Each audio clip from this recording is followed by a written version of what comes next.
ఓడిపోతామనే భయంతోనే ప్రత్యర్థి పార్టీలు తమపై ఆరోపణలు విమర్శలు చేస్తాయంటున్నారు పోలవరం వైసీపీ ఎమ్మెల్యే అభ్యర్థి తెల్లం రాజ్యలక్ష్మి.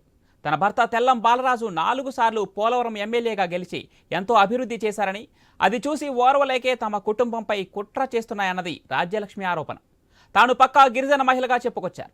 నియోజకవర్గంలో తాజా రాజకీయ పరిస్థితులపై MLA Tellam Balaraju, YCP MLA అభ్యర్థి తెల్లం రాజ్యలక్ష్మితో మా ఏలూరు ప్రతినిధి భార్గవ్ ఫేస్ టు ఫేస్. సార్వత్రిక ఎన్నికల వేళ అందరి చూపు కూడా పోలవరం అసెంబ్లీ నియోజకవర్గం వైపు పడింది. ఎందుకంటే ఇక్కడ జాతీయ పోలవరం ప్రాజెక్టు ఉంది, వారి నిర్వాసితుల సమస్యలు ఉన్నాయి.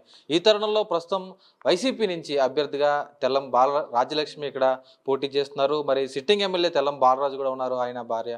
సార్ చెప్పండి, ప్రధానంగా ఇప్పటికే మీరు 4 సార్లు ఎమ్మెల్యేగా గెలిచారు. ఈరోజు మీ సతీమణి పోటీ చేయబోతున్నారు. ఎలా ఉండబోతుంది రాజకీయం? 4 దఫాలుగా మరి ఈ పోలవరం నియోజకవర్గం నుండి ఎమ్మెల్యేగా ఎన్నికైకుతూ వచ్చాను. అందుకే ఇది నా పూర్వజన్మ సుకృతంగా నేను భావిస్తున్నాను.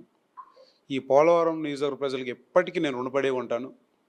ఎవరికి దక్కని గౌరవం, ఎవరికి ఇవ్వని అవకాశం ఈ పోలవరం నియోజకవర్గ ప్రజలు నాకు కల్పించారు.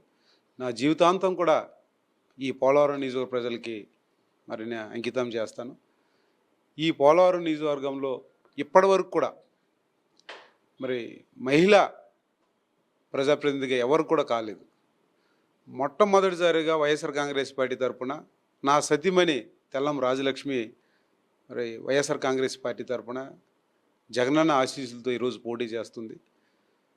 టికెట్ అనౌన్స్ చేసిన కాడ నుంచి మరి విస్తృతంగా ప్రజల్లోకి మేము మరి వెళ్తున్నాము. ప్రజలు కూడా బ్రహ్మరథం పడుతున్నారు. అంటే దాదాపు 4 సార్లు మీరు ఎమ్మెల్యేకి గెలిచారంటేనే ప్రజలు మిమ్మల్ని ఎంతగా నమ్మారో అర్థం చేసుకోవచ్చు. కానీ ఈరోజు టీ నరసాపురం మండలంలో కానీ, ఇటీవల కోయిలగూడెంలో మండలం కానీ కొన్ని చోట్ల అడ్డుకున్నటువంటి పరిస్థితులు కూడా మీరు కానీ మీ సతీమణి గారు కానీ చూశారు. అది నిజంగా ప్రజల నుంచి వచ్చినటువంటి వ్యతిరేకత అనుకోవచ్చు, రాజకీయాలు అనుకోవచ్చు. ఈరోజు నన్ను ఢీకొట్టలేక, నన్ను ఎదుర్కోలేక ఇలాంటి కుయుక్తులు, కుతంత్రాలు, రాజకీయాలే తప్ప అక్కడ ప్రజల నుండి వచ్చింది ఎక్కడ కూడా వ్యతిరేకత లేదు. ఎందుకంటే నేను 4 దఫాలుగా ఈ పోలవరం నియోజకవర్గంలో ఎమ్మెల్యేగా ఎన్నికైన తర్వాత ఈ నియోజకవర్గంలో అన్ని రంగాల్లో అభివృద్ధి తీసుకెళ్ళాను. ఈ నియోజకవర్గంలో రోడ్లు, అలాగే తాగునీటి సౌకర్యాలు, అలాగే మౌలిక వసతులు, స్కూల్స్, హాస్పిటల్స్, అలాగే ఇక్కడ ఉన్న మెట్ట ప్రాంత రైతులకి సాగునీరు, అదేవిధంగా రైతులకి పోడు భూములకి పట్టాలు, ఇలా అనేక కార్యక్రమాలు ఈరోజు ఈ పోలవరం నియోజకవర్గంలో నా హయాంలోనే జరిగినాయి. ఆనాడు దివంగత నేత రాజశేఖర రెడ్డి గారు నాయకత్వంలో అభివృద్ధి చేశాను. మళ్ళీ ఆయన తన్యుడు జగన్మోహన్ రెడ్డి గారు ముఖ్యమంత్రి అయినంత ఈ నియోజకవర్గంలో మరి అభివృద్ధి కార్యక్రమాలు జరుగుతున్నాయి. మధ్యలో ఎవ్వరు కూడా తెలుగుదేశం ప్రభుత్వం 14 సంవత్సరాలు చంద్రబాబు నాయుడు అధికారంలో ఉన్నాడు. ఈ పోలవరం నియోజకవర్గంలో ఏ ఒక్క అభివృద్ధి కూడా చేయలేదు. చెప్పుకోవడానికి వాళ్ళ పరిపాలనలో, వాళ్ళ ప్రభుత్వంలో ఇదిగో ఈ పని చేసాము పోలవరం నియోజకవర్గం ప్రజలకని చెప్పడం కూడా ఒక్కడు లేదు. అందుకని వాళ్ళు ఇలాంటి ఎదుర్కోలేక ఇలాంటి నీచ రాజకీయాలకి, దిగజారు రాజకీయాలు పాల్పడుతున్నారు. మేడం, మీరు చెప్పండి, అంటే ఉపాధ్యాయ వృత్తి నుంచి రాజకీయాల్లోకి వచ్చారు. రాగానే మీరు గిరిజనులు కాదంటూ కూడా తీవ్రమైనటువంటి ఆరోపణలు చేశారు. మీకు టికెట్ ఇచ్చారు, ఇప్పటికే మీరు ప్రజల్లో ఉన్నారు. ఎలా చూడొచ్చు? ముందుగా నమస్కారం. గత 4 దఫాలుగా నా భర్త అయిన బాలరాజు గారు ఎమ్మెల్యేగా గెలవడం జరిగింది. అలాగే పోలవరం నియోజకవర్గంలోని అన్ని రకాలుగా అభివృద్ధి చేసుకోవడం జరిగింది. ఈరోజు ఇది ముమ్మాటికి రాజకీయ కుట్ర. ఎందుకంటే బాలరాజు గారి కుటుంబం బరిలో ఉంటే ప్రతిపక్షాలకి భయం. కాబట్టి ఆ కుట్రలో భాగంగానే ఈరోజు నన్ను మీరు గిరిజనులు కాదు, గిరిజనేతరులు అనేసి సృష్టించడం జరిగింది. అది అభూత కల్పన. ఎందుకంటే నేను నిజమైన ఆదివాసీ బిడ్డను, నా తల్లిదండ్రులు కూడాను నిజమైన ఆదివాసీ గిరిజన బిడ్డలు, వాళ్ళ రక్తం పంచుకున్న ఆదివాసీ బిడ్డను. బాలరాజు గారిని బరిలో ఉంటే మనం గెలవలేము, ఆయనను తప్పించాలి.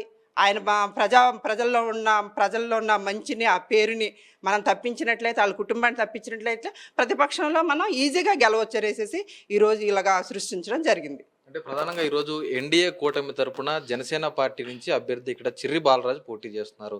తెల్లం బాలరాజు అంటేనే భయంతోనే ఈరోజు ప్రజలు ఈరోజు వ్యతిరేకత వ్యక్తం అవుతుంది. గెలుపు మాదే అని వారు ధీమా వ్యక్తం చేస్తున్నారు. ఎలా అర్థం చేసుకోవాలి? అదేం లేదండి, నేను గత 3 నెలల నుండి ఈరోజు ప్రజాక్షేత్రంలో తిరగడం జరుగుతుంది, విస్తృతస్థాయిగా తిరగడం జరుగుతుంది.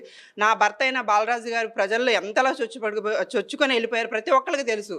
అది జగమెరిగిన సత్యం. ఎందుకంటే ఏ రోజు కూడా తను ప్రతి ఒక్క ప్రజలకి కష్టం వచ్చినా, సుఖం వచ్చినా, వరదలు వచ్చినా, కరోనా సమయంలో కానీ ప్రతి సంక్షేమ పథకాన్ని వాళ్ళ గడపకి తీసుకెళ్ళడం కానీ ఏ విషయంలో కూడా నేను చూసింది ఏ రోజు తను ఒక ఉద్యోగి ఆదివారం సెలవైన ఉంటుంది, కానీ నా భర్త అయిన బాలరాజుకి ఏ రోజు విరామం లేకుండా విస్తృతంగా ఈరోజు ఇన్ని సంవత్సరాలు ప్రజలు ఆశీర్వదించిన వాళ్ళకి నేను రుణపడి ఉండాలి, వాళ్ళకి సేవ చేయాలని నిరంతరం ప్రజలతో ఉన్న వ్యక్తి. రాష్ట్రంలో నేను అనుకున్న గొప్పగా నా భర్తని నేను గొప్పగా చెప్పడం కానీ రాష్ట్రంలో ఏ వ్యక్తి అయినా అంతగా ప్రజాక్షేత్రంలో ఉన్న వ్యక్తి ఎవరైనా ఉన్నారంటే నా భర్త అయిన బాలరాజు గారు.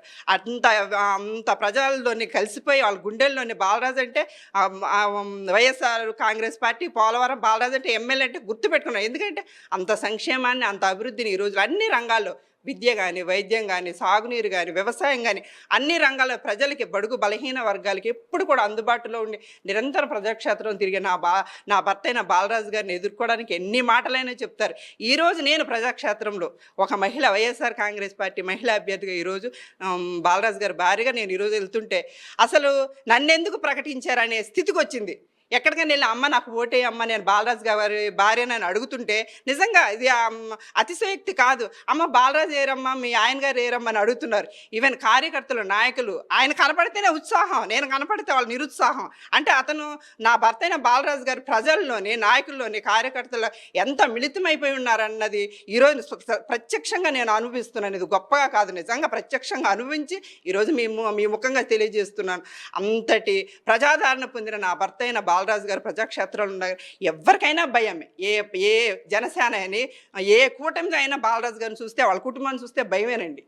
ప్రధానంగా నియోజకవర్గంలో ఉన్నటువంటి అన్ని ప్రాంతాలపై మీ గతంలో పరోక్షంగా అవగాహన ఉంది. గత 3 నెలల నుంచి మీరు ప్రత్యక్షంగా తిరుగుతున్నారు. మరి రాబోయే రోజుల్లో ఎమ్మెల్యేగా గెలుపొందితే ఏం చేయబోతున్నారు? ఎటువంటి హామీలు ఇవ్వబోతున్నారు మీ ప్రజలకు? ఈరోజు 3 నెలల నుండి నేను క్షేత్రస్థాయిలో తిరుగుతున్నాను కాబట్టి నా భర్త అయిన బాలరాజు గారు అన్ని తను దివంగత నేత వైఎస్ రాజశేఖర రెడ్డి గారి కాలంలోని రైతాంగానికి కానీ, విద్యకు కానీ, వ్యవసాయ రంగం అన్ని రంగాల్లో కూడా ఆ రోజు అభివృద్ధి జరగడం జరిగింది. ఆ రోజు నా భర్త అయిన బాలరాజు గారు ఎమ్మెల్యేగా ఉన్నారు. అలాగే ఇప్పుడు మన ప్రియతమ నేత వైఎస్ జగన్మోహన్ రెడ్డి గారి సారథ్యంలో కూడా నా భర్త అయిన బాలరాజు గారు ఎమ్మెల్యేగా ఉన్నారు. మీరు చూస్తారు ఈ 58 నెలల కాలంలో జగనన్న పరిపాలన డైరెక్ట్ డిబిటీ పద్ధతి ద్వారా ప్రతి అంశం కూడాను బడుగు బలహీన వర్గాల గుమ్మానికి చేరింది. అభివృద్ధి కూడా జరుగుతుంది. అయితే మనకి రాష్ట్రం విడిపోవడం, అలాగే కరోనా లాంటి విపత్తు రావడం వల్ల మనకి ఈరోజు ఏం జరిగింది, ఆర్థిక వ్యవస్థ కొంచెం కుంటుపడి అభివృద్ధి సంబంధించిన అంటే మన నియోజకవర్గంలో ఆనాడు నా భర్త వేసిన రోడ్లకి మధ్యలో ఎవ్వరు కూడా ఇంత తట్ట మట్టి కూడా వేయలేదు. ఇప్పుడు మళ్ళీ అదే రోడ్లు మేము సరి చేసుకుంటూ ఈరోజు అన్ని రోడ్లు కూడా శాంక్షన్ అయినాయి, అన్ని కూడా పనులు జరుగుతున్నాయి. మీరు కూడా ప్రత్యక్షంగా చూడొచ్చు ఈరోజు అభివృద్ధి అలా జరుగుతుంది. అలాగే పోలవరం నియోజకవర్గంలో నిర్వాసితులకు సంబంధించిన సమస్య ఒకటి ఉంది. అది లాస్ట్ ప్రతిపక్షం కూడా వాళ్ళు అది నేషనల్ ప్రాజెక్ట్ అయితే వాళ్ళ చేతిలో తీసుకొని ఈ ప్రాజెక్ట్ని, ఈ నిర్వాసితుల్ని అస్తవ్యస్తం చేసి వాళ్ళ యొక్క కష్టాలకి కారణమైన వ్యక్తులు వాళ్ళు మళ్ళీ వైఎస్ జగన్మోహన్ రెడ్డి గారు ముఖ్యమంత్రి అయిన తర్వాత దాన్ని అంతా ఒక గాడిలోకి పెట్టి కేంద్రం దగ్గర నుండి నిధులు రాబట్టడానికి ఎంతో ప్రయత్నం చేశారు. ఈరోజు దాని ప్రయత్నం చేస్తూ ముందుకెళ్తున్నారు. రాబోయే రోజుల్లో ఈ నియోజకవర్గానికి సంబంధించిన అన్ని రకాలుగా వైఎస్ జగన్మోహన్ రెడ్డి గారు ఈరోజు గడపకి చేర్చారు. కానీ రాబోయే రోజులు నా నియోజకవర్గంలో రోడ్లు కానీ, ఇంకా మౌలిక వసతులు, నిర్వాసితుల సమస్యలు వీటిలన్నింటినీ జగనన్న ద్వారా పరిష్కారం చేసి నా నియోజకవర్గాన్ని సుందరవందరంగా రూపురేఖలు మారుస్తారని ఈ సందర్భంగా తెలియజేస్తున్నాను. ఇక్కడ చూస్తే పోలవరం నియోజకవర్గంలో ఎమ్మెల్యే తెల్లం బాలరాజు అంటే భయం ప్రజలకు కాదు, ప్రత్యర్థి పార్టీల అభ్యర్థుల్లో భయం ఉంది. అందుకే తనపై ఇటువంటి ఆరోపణలు చేస్తున్నారు. ఖచ్చితంగా తాము చేసినటువంటి అభివృద్ధి నేపథ్యంలో మళ్ళీ గెలుపు ఖాయం అంటూ కూడా పోలవరం వైసీపీ అభ్యర్థిని తెల్లం రాజ్యలక్ష్మి ధీమా వ్యక్తం చేస్తున్న పరిస్థితి కనిపిస్తుంది.